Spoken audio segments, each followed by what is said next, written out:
সকলকে আজকে এই দিনটি সবাইকার খুব শুভ হোক। তো সকাল সকাল দেখো আমি ব্যালকনিতে চলে এসেছি। তো এটা মাধবীলতা ফুল দেখো ফুটেছে কি সুন্দর সাদা হয়ে, আর মধ্যিখান থেকে সুন্দর গোলাপি রং ধীরে ধীরে ছড়িয়ে পড়ছে। মানে দুপুরের মধ্যে তোমাদের দেখাবো আমি কি সুন্দর গোলাপি রংটা ছড়িয়ে গেছে, এবং আস্তে আস্তে ফুলটা পুরোপুরি গোলাপি হয়ে যাবে। আর এই ফুলগুলো খুব সুন্দর লাগে যখন ফোটে কুড়ি থেকে, তখন পুরোপুরি ছড়ায় না, তারপর সুন্দর ছড়িয়ে পুরো গোলাপিতে পরিণত হয়।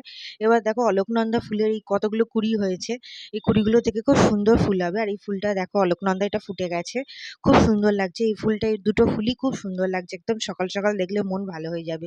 আর এটা আমাদের নতুন কেনা হয়েছে, এটা হচ্ছে টিউরি ফুল। তো টিউরি ফুলটাও দেখো কি সুন্দর ফুটেছে, একদম নতুন কালার, কালারটা খুব সুন্দর, একদম পুরো দুর্গাপুজোর কালারের সাথে ম্যাচ করে যায়, একদম পুজো পুজো লাল হলুদ রংটা দিয়ে যেরকম আসে, খুব সুন্দর। এখানে দেখো টগর, টগর ফুলগুলো এখন অতটা ফুটছে না, মানে গুচ্ছ টগর যে আমি দেখিয়েছিলাম লেয়ার লেয়ার করে হয় গুচ্ছ টগর, সেটা তো একদমই ফুটছে না। একটা দুটো টগর